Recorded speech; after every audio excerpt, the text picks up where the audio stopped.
मैं doctor Shyam Shankar, associate professor, department of political science, Raja Singh college Siwan, BA honours part 1 के छात्रों के लिए मैं आज नागरिकता के अर्थ एवं इसके इतिहास पर एक व्याख्यान प्रस्तुत करने जा रहा हूँ। नागरिकता ये वर्तमान कोरोना के लॉकडाउन से पहले तक भारत में बहुत ही ज्वलंत मुद्दे के रूप में पूरे देश में इस पर गर्मा गर्म बहस, चर्चा, धरना, प्रदर्शन इत्यादि सभी नागरिकता को लेकर चल रहा था। पूरे देश में नागरिकता पर एक लंबी बहस चल पड़ी थी। इसके मूल में भारत सरकार द्वारा 2019 में नागरिकता कानून में किया गया संशोधन था। तो सबसे पहले हम इस पर बाद में आएंगे। पहले हम नागरिकता को समझें कि नागरिकता क्या है। आमतौर पर या आम बोलचाल की भाषा में किसी नगर में निवास करने वाले लोगों को नागरिक कहा जाता है, लेकिन राजनीति विज्ञान में हम नागरिक का अर्थ इस रूप में ग्रहण नहीं करते हैं।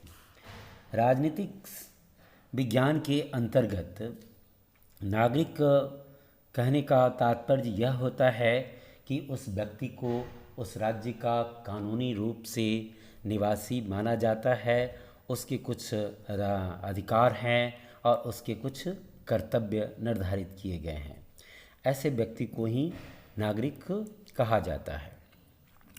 वैसे किसी राज्य में निवास करने के लिए विदेशी भी निवास करते हैं, लेकिन विदेशियों को नागरिक नहीं माना जाता है, या अन्य लोग भी निवास करते हैं, उन सभी को नागरिक नहीं माना जाता है।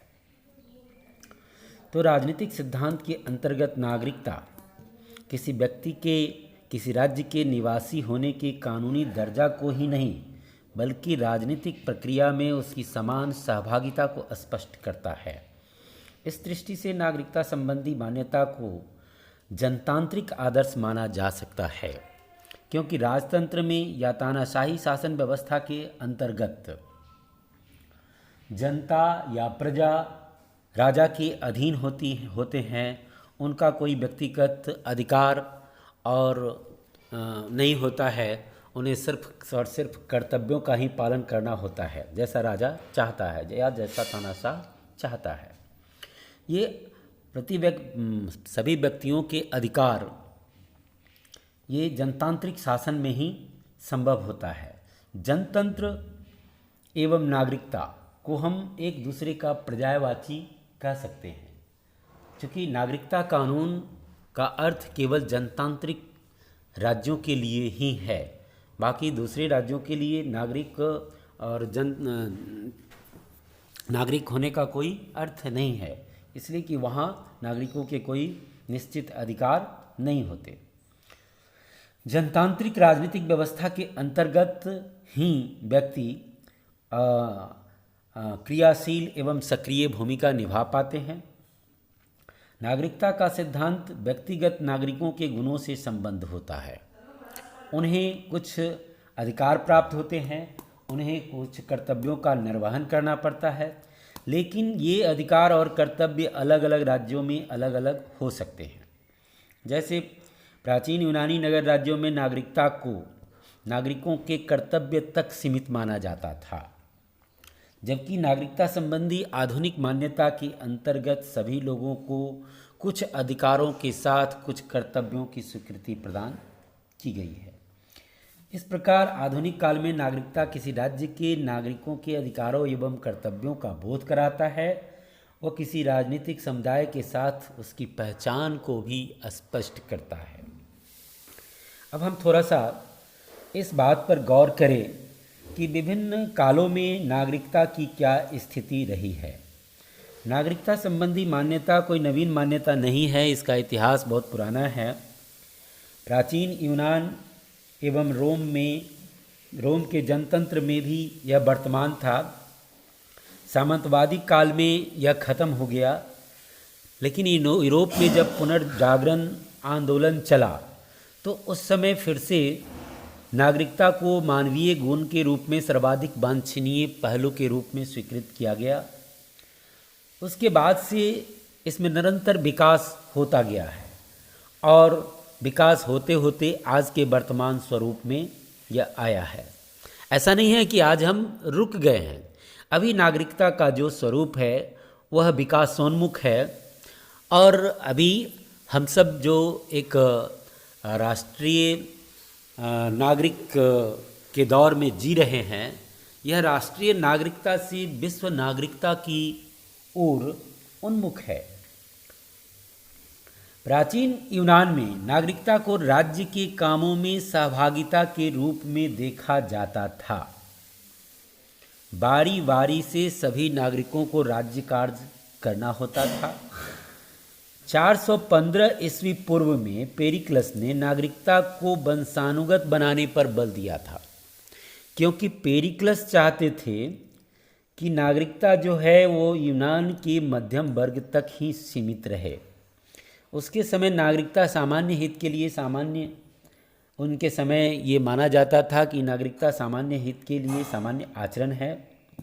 उस समय संविधान जैसा कोई कानूनी दस्तावेज उपलब्ध नहीं था, बल्कि इसे एक जीवन पद्धति, वे ऑफ लाइफ माना जाता था।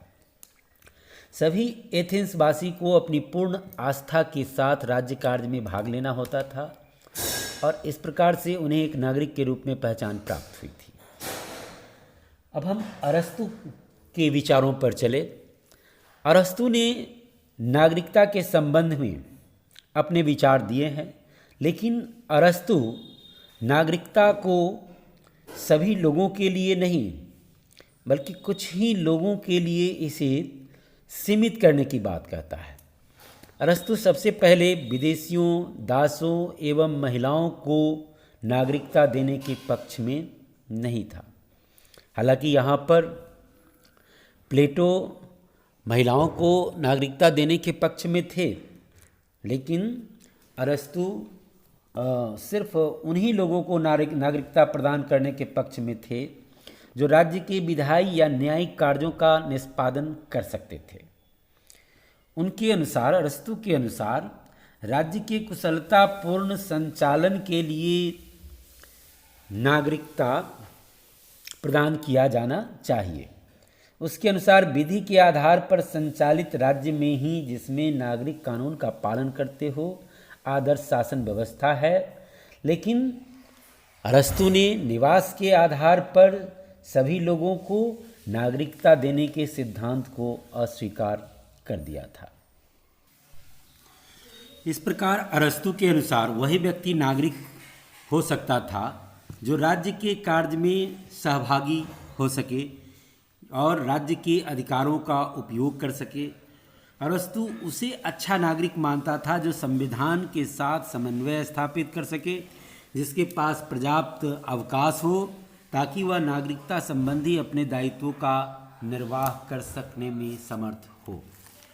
अब हम रोमन काल पर दृष्टिपात करें तो रोम निवासियों द्वारा नागरिकता संबंधी सबसे ज़्यादा व्यवहारिक, लचीला और कानूनी दृष्टिकोण विकसित किया गया था।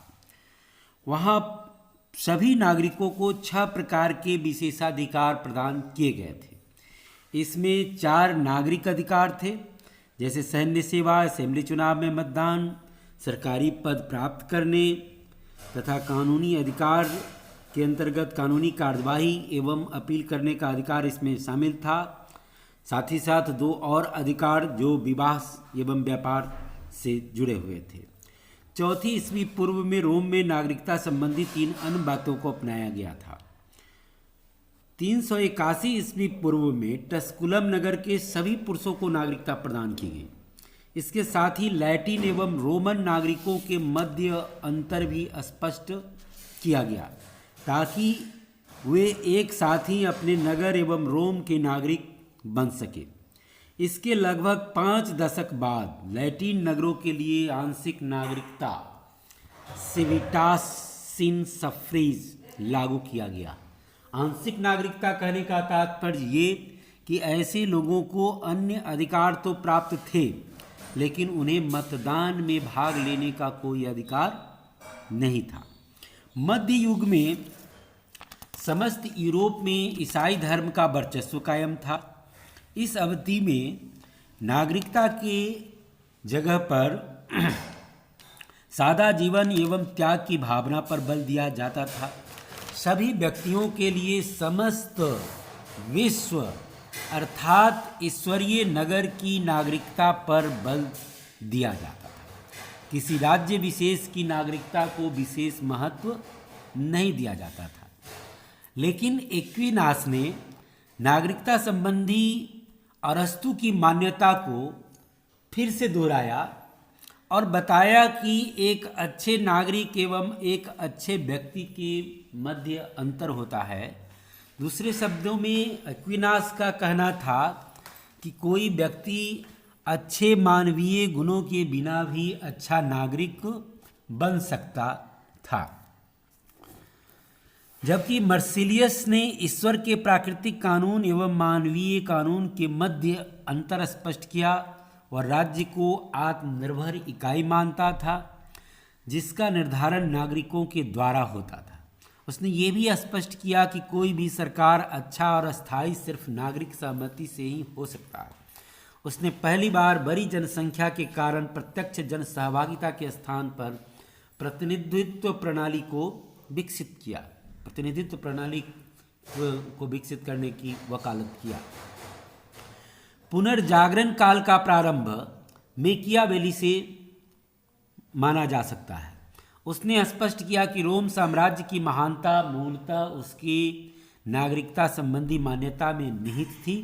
उसने राज्य के स्थायित्व के लिए नागरिकता को एक आवश्यक गुण माना, क्योंकि इससे राष्ट्र के प्रति भक्ति भाव का विकास होता है तथा नागरिकों में अनुशासन बढ़ता है। इसके अंतर्गत व्यक्ति अपने निजी लाभ को जनहित में समर्पित करने के लिए तैयार हो जाता है। वह नागरिकों को ही सैनिक बनाने का पक्षधर था, क्योंकि सैनिकों के लिए नागरिकता को वो आवश्यक शर्त मानता था, क्योंकि एक नागरिक ही अपने देश के लिए, अपनी मातृभूमि के लिए बलिदान हो सकने को तैयार हो सकते हैं। फ्रांसीसी विचारक बोदा ने नागरिकता संबंधी अपनी मान्यता को कानूनी एवं सामाजिक आधार पर आधारित किया। उसने ये स्पष्ट किया कि व्यक्ति जन्मजात स्वीकृति अथवा मतदान के आधार पर नागरिकता प्राप्त कर सकता है। उसने यह भी स्पष्ट किया कि राज्य के सभी लोग जिनकी प्रथाएं, भाषा, धर्म अलग अलग है, यदि एक संप्रभु की सत्ता को स्वीकार कर लेता है तो उनमें सामाजिक एकरूपता स्थापित हो जाती है, लेकिन वह प्रत्येक व्यक्ति के लिए समानता पर आधारित नागरिकता को स्वीकार नहीं करता है, क्योंकि किसी भी राज्य के सभी नागरिकों को अधिकारों एवं विशेषाधिकारों के मामले में समान नहीं माना जा सकता। इसके बाद जब वर्तमान युग में जनतांत्रिक मान्यताओं का विकास हुआ तो नागरिकता को एक आवश्यक अंग माना जाने लगा। प्रतिनिध्यात्मक जनतंत्र ने इसे और अधिक लोकप्रिय बनाया और युद्धोत्तर काल में केन्स ने नागरिकता को सामाजिक वर्ग के साथ संबद्ध कर दिया है। वर्तमान में जन कल्याणकारी राज्य की मान्यता ने ये नागरिकता के विकास को और बढ़ावा दिया है। अब हम नागरिकता संबंधी औरतों, महिलाओं की स्थिति पर थोड़ा सा विचार करेंगे। सबसे पहले वैश्विक स्तर पर हम देखें तो जहाँ तक वोट देने का अधिकार है, वो सबसे पहले हम पाते हैं कि रूस में साम्यवादी क्रांति के बाद 20 जुलाई 1917 को महिलाओं को भी वोट देने का अधिकार दिया गया। इसके बाद जर्मनी और ब्रिटेन में 1918 में महिलाओं को भी वोटिंग राइट्स मिले। अमेरिका में 1920 में, फ्रांस में 1940 में। इसके साथ ही हम अब थोड़ा सा भारत की स्थिति पर विचार करेंगे। भारत में महिलाओं की नागरिकता एवं अन्य स्थिति पर चर्चा करते हुए मृणालिनी सेन ने 1920 में लिखा था कि ब्रिटिश सरकार के कानून, सभी कानून महिलाओं पर लागू होते थे। यदि उसके पास संपत्ति है तो उन्हें कर भी देना पड़ता था, लेकिन वोट देने का अधिकार महिलाओं को नहीं था। जब भारत स्वतंत्र हुआ 1947 में, 26 जनवरी 1950 को हमारा संविधान लागू हुआ। उसके बाद ये नागरिकता संबंधी सबसे पहला अधिनियम 1955 में लाया गया। इस अधिनियम के द्वारा उन जो नागरिकता प्रदान करने का आधार लाया गया, वह कुल 5 आधार पर नागरिकता देने का प्रावधान किया गया। सबसे पहला आधार जन्म से, यानी 26 जनवरी 1950 से पहले अथवा उसके बाद जिसका जन्म भारत में हुआ वो भारत के नागरिक होंगे। दूसरा, वंश परंपरा के आधार पर जो नागरिकता देने का प्रावधान किया गया, उसमें ये कहा गया कि 26 जनवरी 1950 के बाद भारत के बाहर या अन्य देश में जन्मे वैसे माता पिता में से कोई एक भारतीय हो। तीसरा है देशीयकरण के द्वारा। देशीयकरण से भारत के आधार पर, यानी भारत सरकार से देशीयकरण का प्रमाण पत्र पाकर कोई व्यक्ति भारत की नागरिकता प्राप्त कर सकता है। चौथा है पंजीकरण के द्वारा, यानी ये आवेदन दे करके और कोई व्यक्ति अपनी नागरिकता प्राप्त कर सकता है। वैसे भारतीय जो बंटवारा से पहले किसी देश में निवास करता हो, वो भी आवेदन दे करके नागरिकता प्राप्त कर सकते हैं। वैसी स्त्रियां जो भारतीयों से विवाह करने वाली हो या कर चुकी हो, वो भी आवेदन देकर नागरिकता प्राप्त कर सकती हैं। वैसे भारतीय नागरिकों के नाबालिग बच्चे भी नागरिकता प्राप्त कर सकते हैं। साथ ही राष्ट्रमंडलीय देशों के नागरिक जो भारत में रहते हो या नौकरी करते हो, उसे भी भारत की नागरिकता मिल सकती है आवेदन करने पर। और पांचवा है भूमि विस्तार द्वारा। यदि भारत में किसी हिस्से को शामिल किया जाता है या किसी क्षेत्र को शामिल किया जाता है, तो उसमें निवास करने वाले सभी लोगों को भारत की नागरिकता प्राप्त हो सकेगी। दूसरा, भारतीय नागरिकता संशोधन अधिनियम 1986 में फिर से कुछ संशोधन किया गया। इसमें कहा गया कि भारत में जन्मे केवल उस व्यक्ति को ही नागरिकता दी जाएगी जिसके माता पिता में से एक भारतीय नागरिक हो। दूसरा, जो पंजीकरण द्वारा भारतीय नागरिकता प्राप्त करना चाहते हैं, उन्हें अब कम से कम 5 साल तक भारत में निवास करना होगा। पहले ये अवधि 6 महीने थी। तीसरा, देशीयकरण द्वारा नागरिकता तभी दी जाएगी जब संबंधित व्यक्ति कम से कम 10 साल तक भारत में रह चुका हो। पहले ये अवधि 5 साल थी। फिर से ये अभी वर्तमान में 2019 में एक संशोधन अधिनियम लाया गया, और 2019 में जो संशोधन अधिनियम लाया गया उसमें सबसे ज़्यादा लोगों के बीच चर्चा का केंद्र यह रहा कि इसमें ये प्रावधान किया गया कि पाकिस्तान, बांग्लादेश और अफ़गानिस्तान से आने वाले खास करके हिंदू, मुस्लिम, सिख, जैन और ईसाई नागरिकों को भारत सरकार नागरिकता देने में अपने प्रावधानों में छूट देगी।